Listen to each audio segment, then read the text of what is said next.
Fantasy Couch, I love your YouTube channel, my man. And Thank you. I'm one of those guys that's guilty. I've been watching your videos and I wasn't subscribed. So I do subscribe now. So if you're one Nutty, of nutty, nutty, the, nutty. and we say it in every YouTube video we do, hey, if you're watching the video, hit subscribe. And here I am, not taking my own advice. So I unsubscribed. But before we get started, I like to give everybody just kind of a minute or two. If this is the first time that someone's ever seen you, introduce yourself. Tell me a little bit about yourself and where we can find you.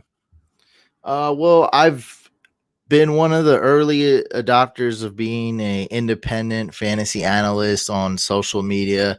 When I first started Fantasy Couch back in 2009, it wasn't too many of us out there. Didn't even know what to do on social media or whatnot. Built a decent following, but overall was a failure for the first 7 years. And a lot of people quit. So I count it too. Most people quit in 2 to 4 years. So all the people that started out around the same time, they quit long ago. Some lasted, actually very few, but most quit after 4 years. But we were just insane. Just kept pushing it, just kept trying new things, and first of all comes community, giving the people what they want, giving them value. And also, switching it up and doing strategy videos. Hack my lineup, where we, it sounds just like how it is. We have full reign and completely hack your lineup and just take over your fantasy account live on YouTube. And then the Let's Draft series, with the draft and the face cam and the memes. And been quite successful after that. A lot of other failures along the way.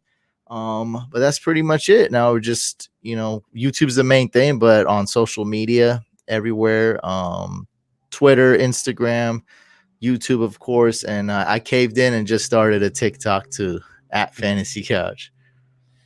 So TikTok, that's something, Bob, I see you backstage. Shake your head yes or no. Do we need to start a TikTok? No, we're okay. We're not starting a TikTok, everybody. One more social media platform that I do not want to manage. You're watching us here, so obviously we have YouTube. We have the main pod that's available, I think, everywhere.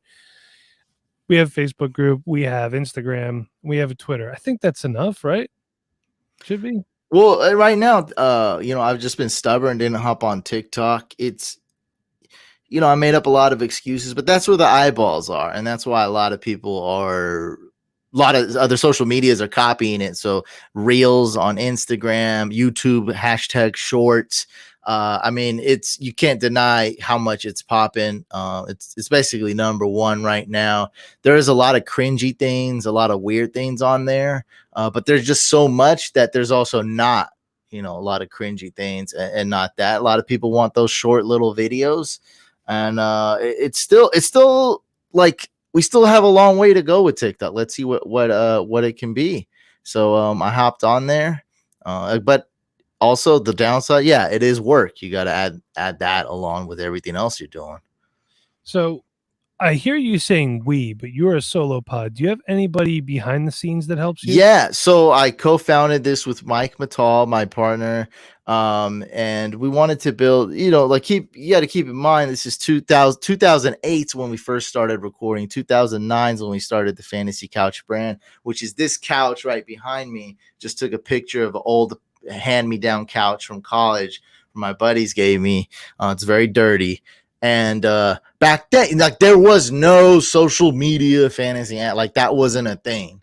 There was no one was doing anything. There was no start sit questions like, oh, let me ask my favorite analysts, who do I start? Or let me see who they draft. Like, people posted mock drafts, but it was in a magazine like this. Like, it was just in a magazine, and this was the mock drafts when I first started. Like, that's how people posted mock drafts. So it wasn't like now where you can live stream a mock draft with your buddies or celebrities. As the game's changed. And so we started with 2 people, worked our way up to doing 3, 4, 5 sports with 11 writers and analysts. And then, like, I don't know what I was doing. I was some kind of weird newspaper editor, some kind of like website. What's that old word? Like a website manager, web domain manager. I don't know. I forget the name, but like a web lord. I don't know. It's something like that, but it was such a domain master. I don't know. It was such a common word back then. But that's not what I wanted to do. So I wanted to do, like, we started by doing like videos, a little bit of jokes, a little bit of this, some funny stuff, and giving some good fantasy advice. And so we reeled it back. Now we're 4 or 5 writers, reeled it back. Now we're 3 sports, and now we're like, boom, back to just me and Mike. I'm the face of the brand. I do a lot of the work. People know me, but Mike and I have a podcast. He's still involved with the community, so he does that. So now we're back down to just the original us two, doing what we love, multimedia, videos, whatnot. And now, like, I'm on this show right now. That's the norm now. Like, this, what's going on now. Like, so why not do what we love too? And that's what people expect nowadays. So do you like doing mock drafts? Because I'm sure the guys would love to have you come on and do a mock draft with us at some point. Yeah, of course. I do like it, and what I'm working on now is like, because I was, the draft format with the face cam.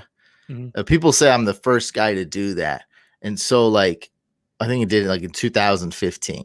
That was the first time I did it, and so like, of course, I love doing, like, that's my thing. I love doing it, but now I'm trying to think.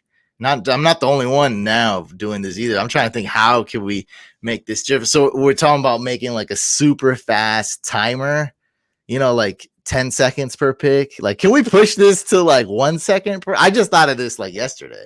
Can we push this to 1 second per pick? So now you're like, if you think about it, at first that probably sounds really dumb to you, but you think about it, like, you're like, all right, the game's changed. What do we do? How do we make this work so it's not dumb? Set up your queue, right? Your pre-ranking. So 10 minutes, let's say, like, so you don't have a list, pretend you can't import or nothing, let's just say. So now you're setting up your pre-rankings or your queue, because it's just a mock draft. Set up your queue, be ready to go, study everything. Like, everyone is like, like ready to go, like, put on your gloves, do that little knuckle cracking. Queue is like nasty looking. Exactly if it's PPR, how many people's in there, if it's snake, and then you hit it 1 second. Dude, imagine that 1 second timer or something crazy like that. Or doing stuff for charity, best ball mock drafts, everyone's doing Dynasty now. Dynasty's like super, super popping right now. So that's what I'm like trying to like do different types of mock drafts and whatnot. So Bob will be in touch with you. Definitely want to get you on the channel to do a mock draft, and you can set it at a half-second timer or whatever. Bob and Maddie and Nate, those are the guys that do predominantly most of our mock drafts. I hop on occasionally, but those are the 3 guys that are that's the thing. I don't know if there's a timer that fast, so we might need a guy to do it manually. I don't know. Like, we're still figuring this out. We'll have Sean hop on. He's our intern, and we'll give him an old stopwatch. Yeah. He'll get it figured out. So, sorry, I do have questions up on the screen here. I'm not ignoring you at all. So I see a lot of different fantasy content on your YouTube page, and it's actually, to scroll through, it's a lot. But break it down for me. You got best ball, you got super flex advice, you got startup strategy, which I think is fantastic. If you're a content creator, I think everyone should do some sort of startup strategy, because to me, startup strategy helps separate you from how other people play the game. And that tells people whether or not they should come back to you as an analyst. And a lot of beginner information as well, which again, I think is fantastic, because some people dive in head first and they need to know how to manage the day-to-day operations of a fantasy league. So what would you consider your strongest type of fantasy to give information on? And on that note, what is your favorite type to play? I kind of just take a step back. So then, all those, like, we have like 12 or 14 strategy videos, and I'm never like the brightest dude when I jump into something. Like, I'm a smart guy, but sometimes I'm a slow learner. Once I learn something and like I devote, like I can't multitask. So once I focus on something, once I learn it, it's game over. Now I can dumb it down. I'm a great trainer, a great teacher, anything. It doesn't even have to be fantasy football. I do this with tech. I do this with investing. Anything that I learn, I can take that, I can dumb it down and explain it to people. And so that, and that's just one of what you do. That's those strategy series. All of them have like incredible like ratios, incredible, thumbs up. And it starts from the beginner, like, hey, what is fantasy football, all the way to, how many quarterbacks do you draft in round 5 for Superflex? Like, but that's really it, man. Like anything that I feel like I want to do that interests me, I'm gonna go ahead and do it. And so far, all those things have interested me. I love best ball because of how my life is.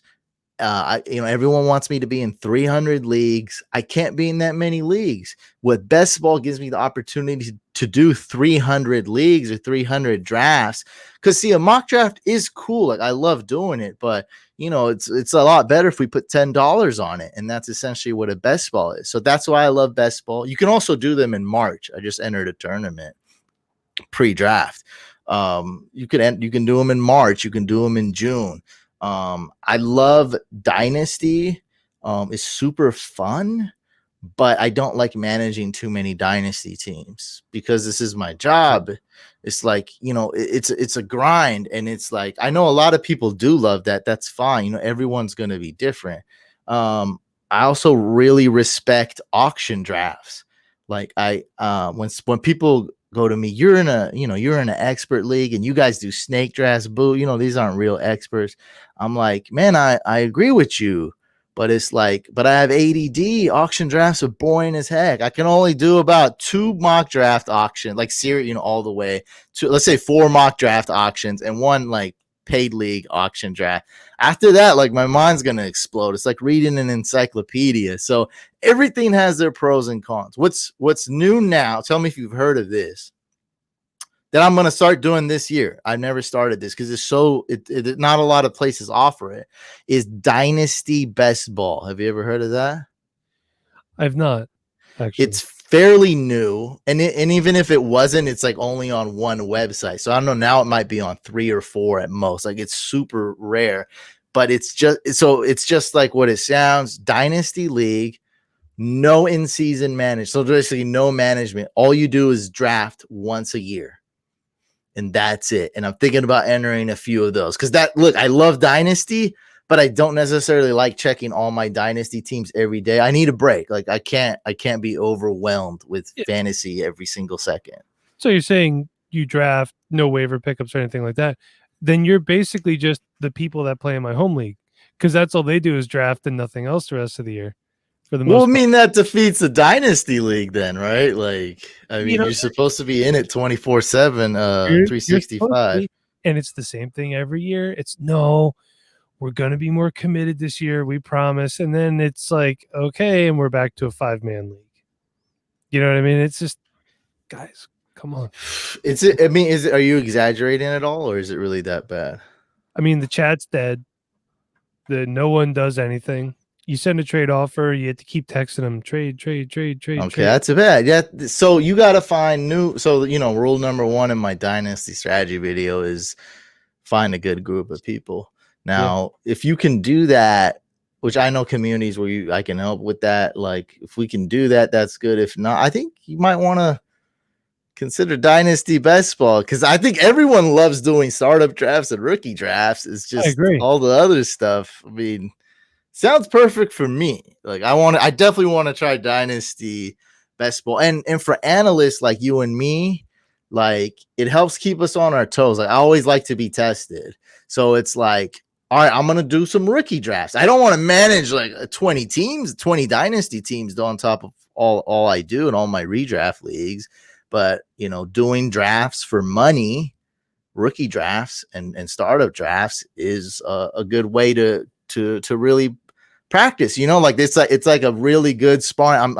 I got a sparring partner, but this dude used to be a pro. When you do a mock draft, sometimes you're like, you know what, like the soup's cooking. I got to go check that, and you just leave. When there's money on the line, it's a little different.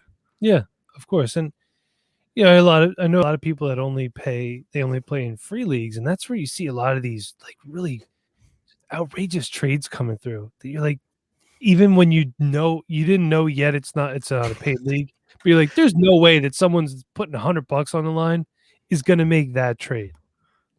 You just see Yeah, a lot of just outrageous period. But one thing I've learned and I keep learning is that there is a group of people who if you got a good group of guys and it's a free dynasty league, it can still work. And in our community, there's some people think they're mostly like under 18, you know, like so they don't got a lot of money and they're not supposed to be playing anyway. yeah. And I don't see them, but the way they you know, other than a couple bad seeds, it's been going quite well. And so that is the minority though. Like if it's a free league, don't even talk to me. Like I'm not, I don't have time. I'd rather just not play. Like I get invited to 300, like I'll just not play. Like it's fine. Let's just do a mock draft or something. I'm in one free league. It's with some other analysts who I respect, and they just want to keep it fun. And I'm like, all right, yeah, I'll do that one. You know, I that's got a suggestion what's up. to stop that free stuff. Just put in some money, make it for charity. Boom. Yeah, I'd be That okay with takes that. off.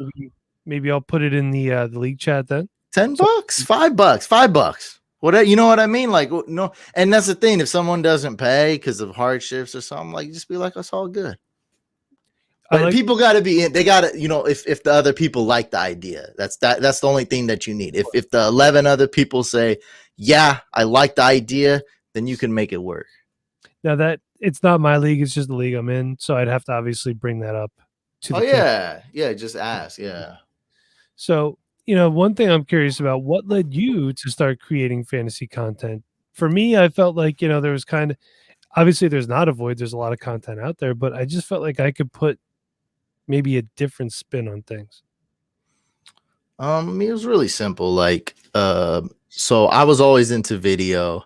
That's what I went to film school.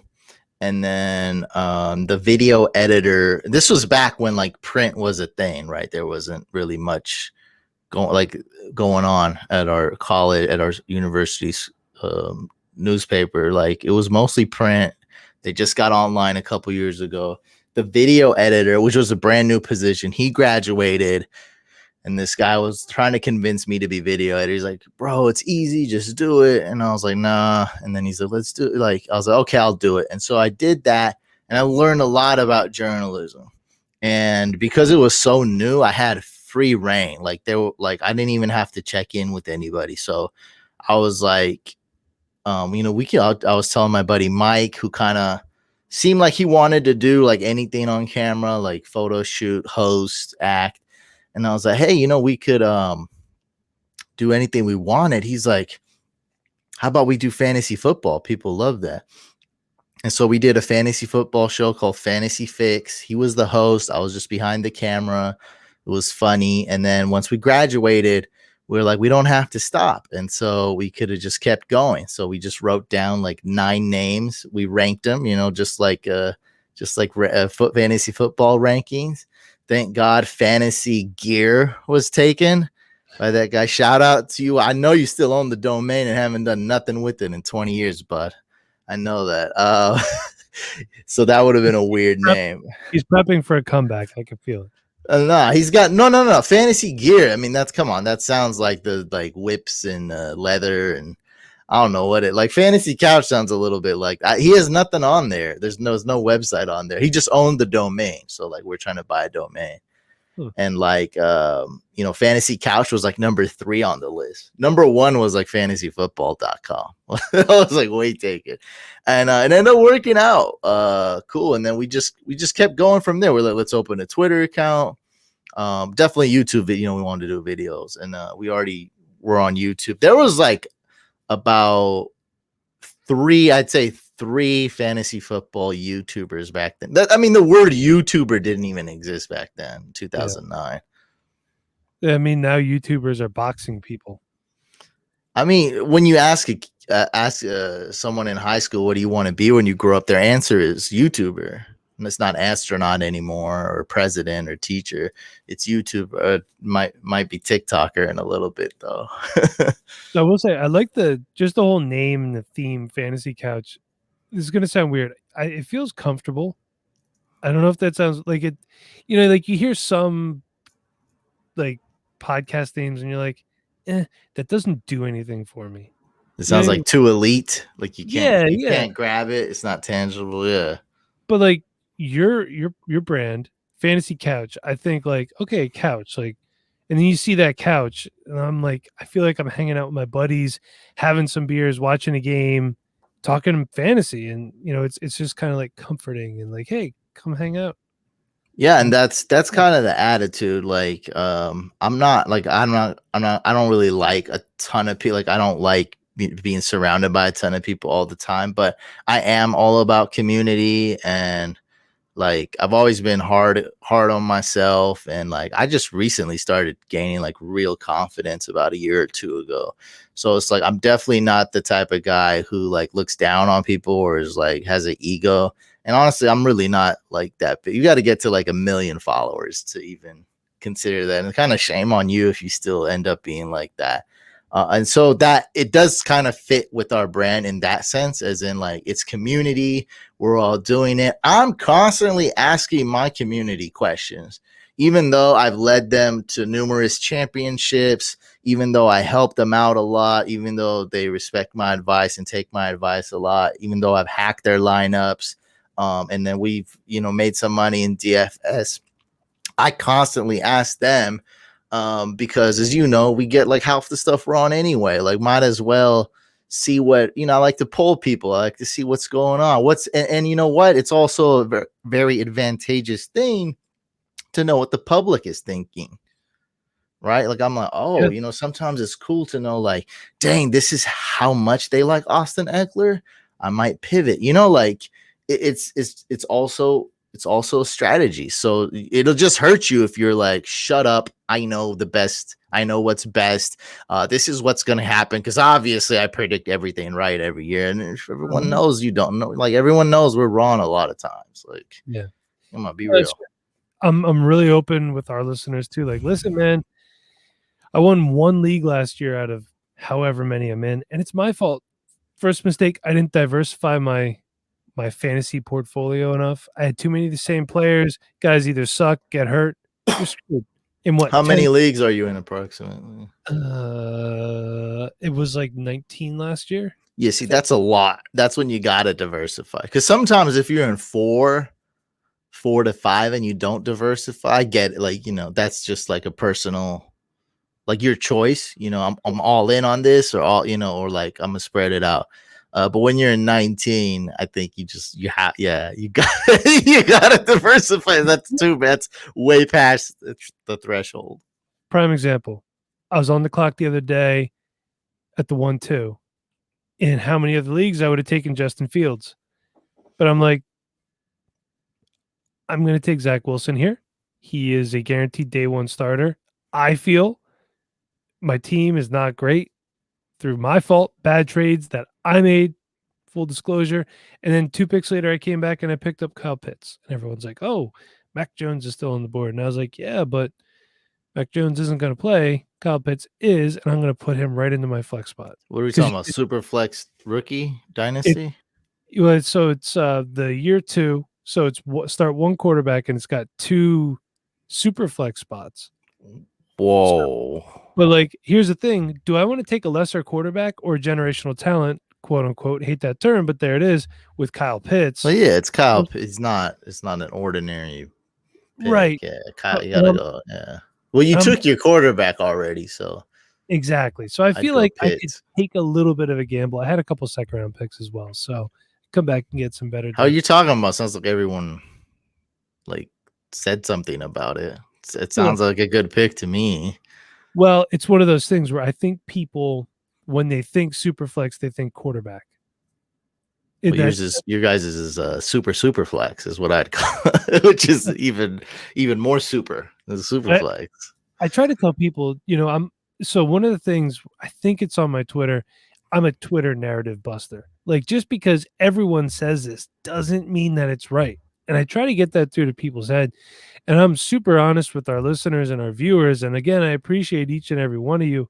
You're always welcome to reach out to me and tell me how stupid I am. My wife does it every day.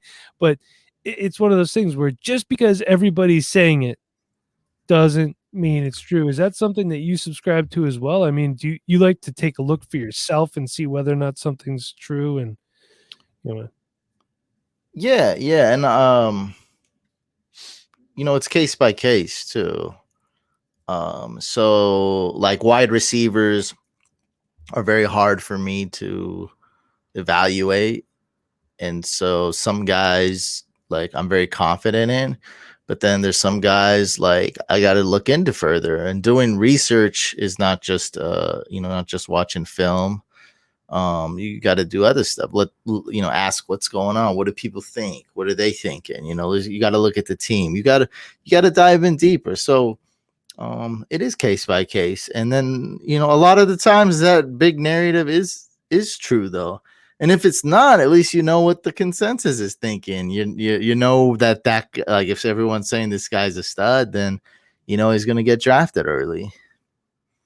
see, I actually hated to talk to you fantasy wise. I wanted to talk more about you, but it just kind of slipped in there. Well, it don't matter. Give the people what they is. Any questions on there you want to? Any fantasy questions? No, is there any because you said you were looking at questions or comment. Is there anything? I mean, here's the thing, like a lot of the stuff that you already talked about, you just kind of flowed into a lot of my questions, like just really natural. Mm-hmm. That's great conversation. I want to know about this couch though. The quote unquote fantasy couch itself. So you're never going to get rid of that couch, are you?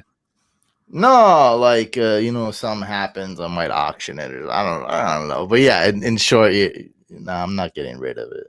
No. So some people name inanimate objects. Does the couch have a name by chance? I know that's kind of a weird. No, you want to hear dirty story though? I would love to. All right. Well, so there's real college stains on this couch. Like it's legit. It's totally legit. My dogs napped on it. My friends have not took naps on it. This was my buddy Clay's couch from way back in the day. He was moving, we graduated college. Like, hey, looking for someone needs a couch. I was like, dude, I need a couch. And so there was a 2-piece set couch.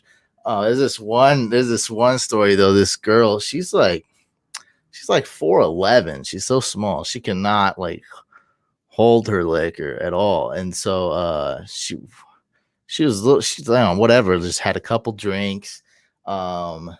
Soon as she does that, she's like, I can squat anywhere. She's like peeing in the parking. This is my friend's condo. Like, you know what I mean? It's like unnecessary. You could just go in the bathroom like a human. So she squats, whatever, in the parking lot. She pees, comes back, and then like my friend sends me a cell phone pic later. She's like, bro, this is like when she got up. This is how the couch was, just a puddle right there. And I was like, what? I was like, what is that? I was like, how is this pot? Like, I was like confused. I was like, she didn't wipe it out there. Like, it's just this little puddle there. And I was like, all right, let's go. It's washable though. They washed it after that. I mean, please, come on. You don't want to use it right after that. Did you flip it? Oh, they washed. I just take their word for it. They've washed it several times. Like on Seinfeld when Poppy peed on the couch, they just flip the cushion around. No, that's stinky, man. But no, they washed this plenty of times, so it's good. But that's what makes it. It's a real couch. It's not a bougie couch that you can't touch. Nobody can own. It's like the cheapest, like comfortable couch. Yeah, that's it. No nickname. I want to give some couch advice to younger people. Do not buy a nice couch before you have a child. Because then when you have said child, it is not a nice couch anymore. It is just a trap for crumbs and milk stains. Oh, milk. It said milk stains. Oh, yeah. Well, I got dogs, so it's pretty. I mean, dogs are probably worse. So they're probably more well behaved than a toddler. But the dog is like the couch is mine. That's you know what I'm saying? Like that's how my dogs are. Like they're like this is our place. Like so they're always on the couch. It depends what kind of dog you got too. You know, those, I got a big American bully. They got huge mouths, you know, drool, farts. Yeah. And so they're lovable. They're, you know, they're big muscular teddy bears. You know, they look a little bit like linebackers or maybe your favorite running back. If you like short running backs, they're kind of built like that. But yeah, they do drool and fart, and yeah, that's not too good for the couch either, nor kids, I guess. No, they're both just kind of gross in their own way. But hey, listen, this has been great. We're a little over half an hour, so it's been great meeting you. Hopefully, we can link up again at some point and do something together. I'll have Bob pester you about getting together and doing a mock draft. Yeah, let's do a mock. Let's So, mock it up. it'll be him, Maddie, and most likely Nate. Depends on his work schedule. So before we head out, tell everyone again where they can find you. Fantasy Couch on everything, guys. You can check me out. Twitter, Instagram. We got a website, fantasycouch.com. YouTube, of course, is my main one. And I also just opened up a TikTok. Go subscribe to me on TikTok. Show your boy some support. I'll see you on there. Go ahead. And if you don't have TikTok like myself, make sure you download it. Check out Fantasy Couch. And then do not steal the Dynasty Rewind domain, because Bob will be running our Dynasty Rewind TikTok at some point. Don't shake your head. No, Bob. You're the one that said we're not on it yet. So I'm volunteering you. Work on your dance moves, Bob. And I can only imagine Bob dancing. So for Fantasy Couch, I'm Michael Bauer. Thank you again for another edition of the One-on-One series. Thank you for watching. Thank you for listening. Like always, and for all your support. Don't be like me. Don't be the guy that watches the video. Hit subscribe, whichever direction it's in somewhere. Hit subscribe. Thank you. And again, be kind. Please rewind. Thank you for watching. Thanks for listening to the Dynasty Rewind. Please make sure you subscribe, rate, and review. And as always, be kind. Please rewind.